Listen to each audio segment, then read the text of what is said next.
పాడబోతున్నాను. ముందుగా ఆవిడ గురించి కొంచెం తెలుసుకుందాం.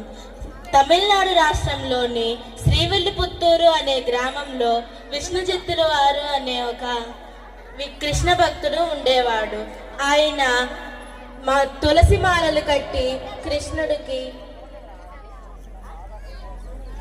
కృష్ణుడికి సమర్పించేవాడు. ఆయన ఒకరోజు తులసి కోట దగ్గరికి వెళితే అక్కడ ఒక చిన్న పాప దొరికింది. గోదా అని నామకరణం చేసి ఎంతో గారాభంగా పెంచాడు. వయసు పెరిగే కొద్దీ తన తండ్రిలాగే తన గోదాదేవికి కూడా కృష్ణుడిపై అమితమైన ప్రేమ పెరుగుతూ వచ్చింది. ఒక వయసు వచ్చాక తను పూలమాల ధరించి కృష్ణుడికి వేసేది. అది గమనించిన తన తండ్రి అలా చెయ్యవద్దు అని మందలించాడు. తను కృష్ణుడినే పెళ్లి చేసుకుంటా అని చెప్పగా ఆ రాత్రి కలలో కృష్ణుడు కనిపించి తను వేసుకున్న మాలనే నాకు ఇష్టము అని చెప్పాడు. అప్పుడు కృష్ణుడిని పెళ్లి చేసుకోవడం ఎలా అని గోదాదేవి తన తండ్రిని అడగగా ఒక వ్రతము చేసి ద్వాపర యుగంలో కృష్ణుడిని గోపికలు దక్కించుకున్నారని తన తండ్రి చెప్పాడు. ఆ వ్రతాన్నే తిరుప్పావై అంటారని కూడా చెప్పాడు. గోదాదేవి ఈ వ్రతాన్ని ధనుర్మాసంలో చేసింది.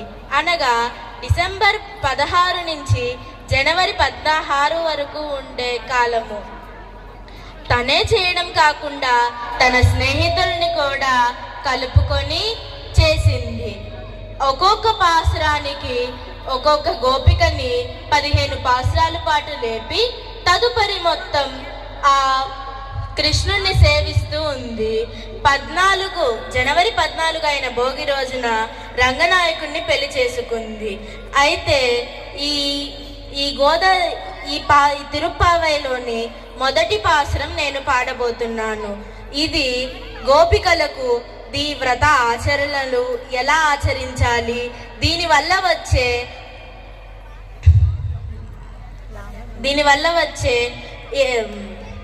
లాభాలు ఏంటి అని చెప్పింది. నేను ఈ మొదటి పాసురాన్ని మాడబోతున్నాను. ఇది నాటు రాగంలో ఉంది. మార్గలి తింగల్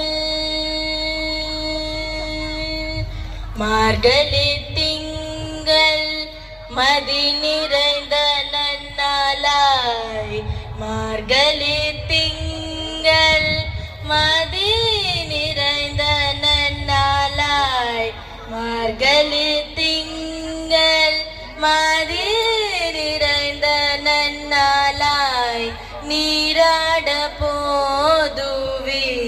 போதுவினோ நீரிழையர் நீராட போதுவினோ நீரிழைய சீர்மல்குமாய்